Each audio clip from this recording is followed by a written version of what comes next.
Carol, inovação aberta é um tema que é novo para parte do mercado, para quem já está mais ali no mundo de inovação e tecnologia, já mais inserido nesse contexto, já temos um breve histórico desse tema.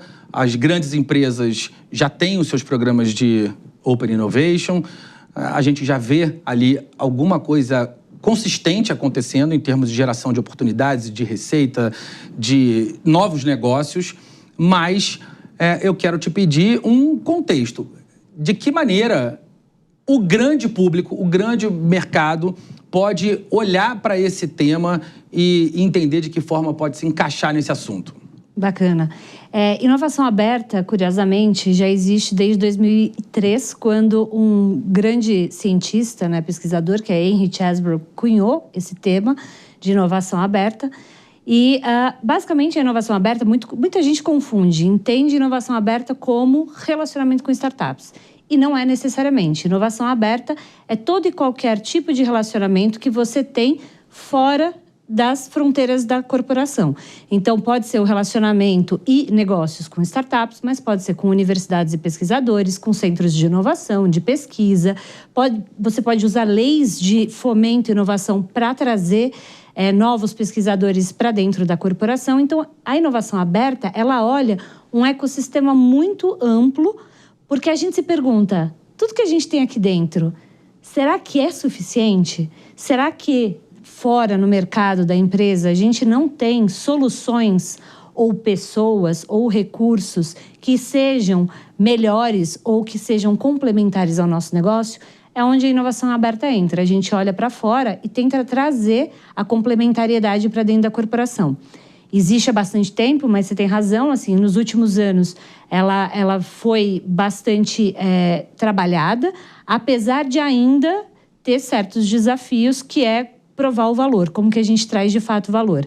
Acho que a inovação aberta está num caminho muito interessante, mas a gente também está chegando num ponto de inflexão aí de como que a gente faz agora a próxima virada.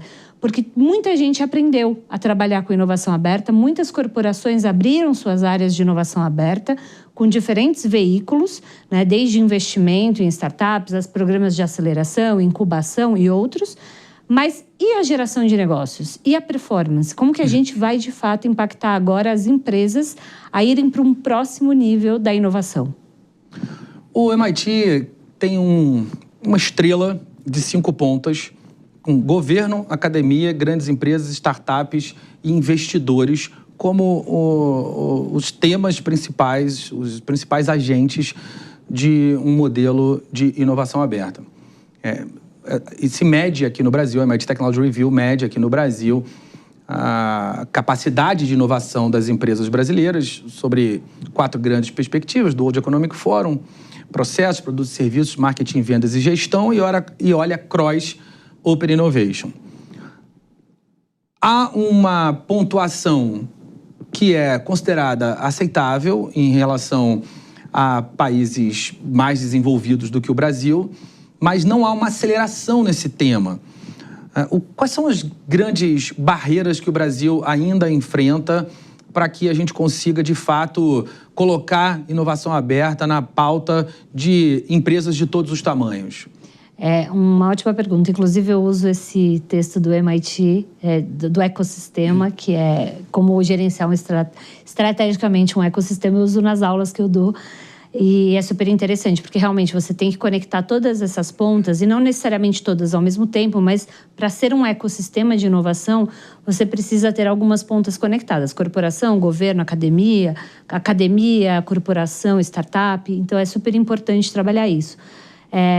Como eu vejo é que a inovação aberta, a gente teve um grande boom no Brasil, assim, fora já vem acontecendo, mas para você ver, eu mencionei Chesbrough, ele acabou de fazer em 2023, 20 anos depois, o Open Innovation Results, os resultados de inovação aberta, para tentar entender essa mudança de modelo de negócios, mentalidade, como trabalhar, mas ainda os desafios continuam. Porque existe o desafio de não foi inventado aqui, da corporação, né? Muitas vezes aquilo que a gente tem internamente é melhor e aquele pensamento rígido de que não é possível, a gente sabe o nosso problema, a gente entende o que a gente faz, então não faz sentido eu pegar de fora. Mas existe também a questão do investimento. Então, assim, o quanto de fato a gente consegue investir em inovação aberta. E isso, ao meu ver, depende muito de você ter um grande patrocinador dentro da corporação, né? Um sponsor, como a gente fala. Você ter um C-level, uma pessoa né, presidente, vice-presidente, diretores que acreditam nesse potencial e querem buscar a inovação de fora para dentro. Então, a gente ainda tem um passo de cultura da inovação que melhorou muito, melhorou bastante, eu acho que avançou, mas que ainda precisa avançar mais no sentido de colaboração entre parceiros, né? Criar esse ecossistema de parceiros com diversos parceiros de academia a startups para conseguir desenvolver produtos e fazer com que as coisas aconteçam. E precisa ter investimento, as capacidades, as pessoas certas envolvidas nesse tipo de trabalho.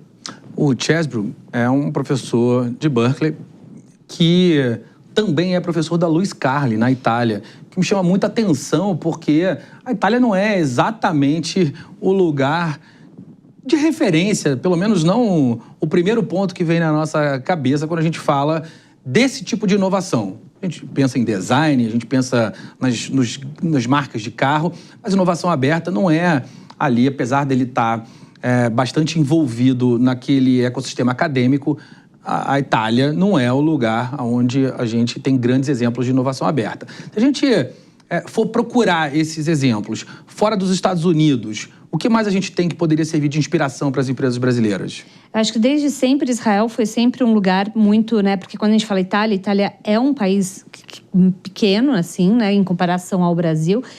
Mas Israel, por exemplo, sempre foi muito bem visto nesse sentido, porque quando você é um país menor, é muito difícil que você faça inovação só para você mesmo.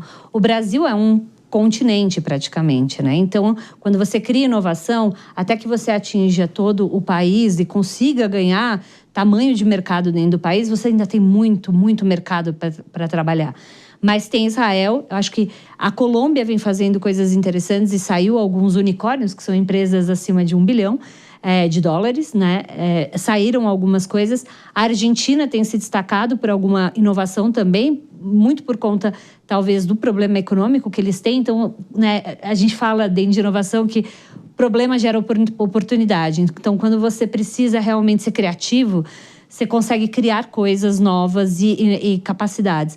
Mas Londres tem um ecossistema muito grande ali de tecnologia e outros países. Eu acho que é importante a gente olhar outras inovações, mas eu acho que o Brasil ele tem conseguido despontar em algumas áreas, como a área financeira, por exemplo, que tem sido uma referência para fora do país, né? A gente tem o Pix, o Banco Central ficou muito próximo das startups do mercado de inovação. Isso fez com que conseguisse trazer novas tecnologias e aprimorar os nossos serviços. Hoje é impossível que as pessoas não conheçam algum tipo de fintech, que a gente chama, né? São vários bancos digitais, várias possibilidades. E a gente tem muita inovação aqui para exportar e outras que a gente está ainda desenvolvendo, mas que tem um enorme potencial também de dentro do Brasil para fora. Carol, um aspecto que está diretamente relacionado a esse modelo de inovação aberta é o da constituição dos programas de Corporate Venture Capital. Eu quero te pedir para explicar o que é um CVC e também para contextualizar como os CVCs ficam nesses momentos de turbulências econômicas, incertezas políticas, aumentos de taxa de juros. São variáveis que podem impactar o apetite para o risco, que a gente já viu acontecer aqui nos últimos anos, e o que a gente pode esperar a partir de agora. Legal. O CVC, que é chamado de Corporate Venture Capital, ou seja, o capital corporativo de risco, né? Capital de risco corporativo, ou seja, as empresas investindo em startups, investindo em novas tecnologias, em troca de participação acionária minoritária. Então, é como se a empresa virasse sócio da startup, né, daquela pequena empresa. Eles olham isso como uma forma de investimento, então está dentro do mercado financeiro. O Corporate Venture Capital é um ativo financeiro que você investe em troca de participação para testar novas tecnologias. A gente teve um boom muito grande, a gente teve um enorme crescimento aqui no Brasil. O Corporate Venture Capital está dentro de inovação aberta, então dentro dessa estratégia corporativa de olhar para fora, o CVC, ele é uma das formas. Você tem outras formas que hackathons, matchmakings, né? Fazer negócios com startups, programas de aceleração, incubação. Você pode fazer pesquisas, estudos. Você tem uma série de formas e o CVC é um deles. Ou geração de novos negócios. O CVC, ele deveria ser aquele tipo de veículo que você vai criar quando você passou por algumas etapas de aprendizado. Por que eu digo isso? Porque a gente vê no mercado que teve um enorme crescimento. Muitas corporações criaram seus programas de CVC. Até em 2022, mais ou menos, teve um enorme crescimento. Então, foram mais de 80, mais ou menos, entre 60 e 80, porque a gente não tem pesquisas super atualizadas. Então, a BVCAP, que é a Associação Brasileira de Private Equity Venture Capital, faz. Tem a Valitec faz, tem algumas que fazem. Então, a gente teve um crescimento bastante grande. E agora a gente teve uma pausa, o que é natural, né? Se a gente olha para fora do Brasil, o mercado americano, por exemplo, as iniciativas de CVC são cíclicas, assim como tudo que acontece na economia. Em momentos de dificuldades de taxa de juros altas, inflação e etc., você tende a ir para investimentos mais seguros, né? Mais conservadores e tentar ter menos risco. A corporação, por si só, ela é aversa ao risco, né? Então, a gente teve um declínio nos últimos tempos, mas como que eu vejo? Eu vejo que isso não vai acabar. O que vai acontecer é uma reestruturação um pouco de mercado. Então, aquelas corporações que são bastante consistentes, que enxergam a longo prazo, porque é um investimento de longo prazo, não é algo que você vai investir hoje e ter um retorno amanhã. Em 2 anos, em 3 anos. Você tem que pôr aí uns 5, 7 anos para ter um retorno de investimento daquele investimento, um retorno financeiro daquele investimento, mas o retorno estratégico, que é a possibilidade de fazer negócio com a corporação, ela pode acontecer desde o dia 1.